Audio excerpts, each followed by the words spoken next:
Un leader catalyseur est un leader qui donne envie à son équipe d'atteindre les résultats, de se mobiliser pour être les meilleurs. Comme outil de travail, ce leader va avoir recours très souvent à des séances de travail ou des réunions, parce que le management participatif est un management qui produit des résultats. Pour des réunions de travail, ce qu'on appelle des séances de travail, généralement, elles sont tenues et elles sont organisées pour prendre des décisions. Comment faire pour que les réunions soient des actes de gestion qui apportent de la valeur? La première des précautions, c'est la préparation. La préparation tient à quoi? 1. Vous avez un sujet, une préoccupation. Vous avez un objectif que vous voulez atteindre à la fin de votre réunion. Cela suppose que vous allez vous documenter, c'est-à-dire réunir toute l'information requise pour travailler de manière efficace, identifier tous les acteurs qui peuvent apporter quelque chose à l'atteinte de l'objectif qu'on s'est assigné. Au jour J, qu'est-ce qui va se passer? Il va se passer que vous, l'animateur de la réunion, vous allez commencer par passer un contrat avec les acteurs, avec les participants à la réunion. Ce contrat, c'est quoi?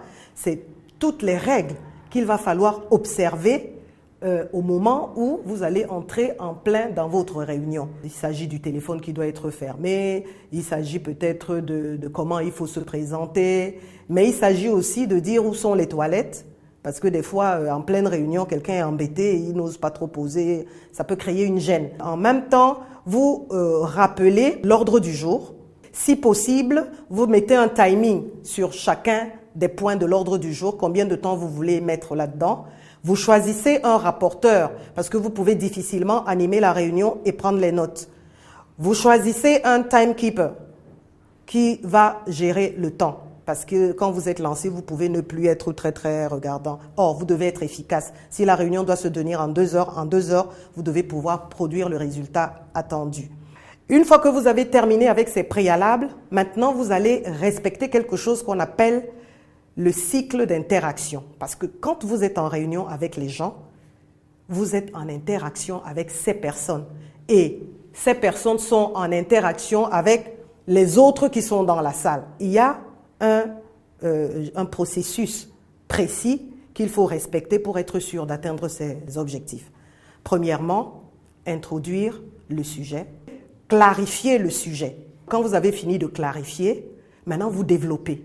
Et dans le développement, vous donnez la possibilité aux différentes personnes présentes de donner leur point de vue, d'émettre des suggestions, de poser toutes sortes de questions. En tout cas, vous encouragez la participation. Il peut arriver que quelqu'un vous perturbe en intervenant de manière pas très appropriée, ne la rabrouez pas. Dites-lui, écoutez, nous allons noter votre question, mais comme elle ne rentre pas en plein dans ce qui nous préoccupe, nous n'allons pas en débattre aujourd'hui. Et vous continuez. Ensuite, quand vous avez terminé et que vous avez recueilli les avis des uns et des autres, le rapporteur a pris des notes, vous allez vous entendre. Vous entendre veut dire quelles sont les recommandations que nous allons retenir. Pour le premier point de l'ordre du jour dont on vient de débattre, qu'est-ce qu'on retient comme action à mettre en œuvre? Qui est responsable de quoi? Quels sont les délais où chacun doit produire ce qui est attendu? Et après cela, vous devez terminer la réunion.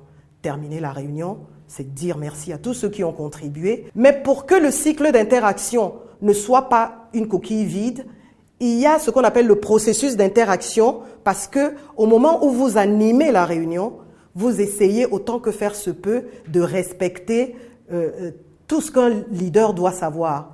Protéger l'estime de soi, valoriser les gens, être à l'écoute, de manière à ce que les gens soient encouragés. Pour résumer ce que nous avons dit, une réunion, une séance de travail, c'est un moment important dans le management d'une unité.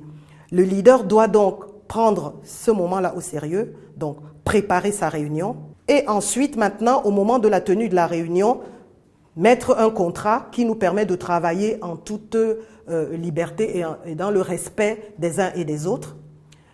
et ensuite veiller à ce que quelqu'un prenne des notes. On doit présenter le sujet, on doit le clarifier, on doit le développer, on doit s'entendre sur les recommandations et ensuite on doit terminer la réunion et se séparer.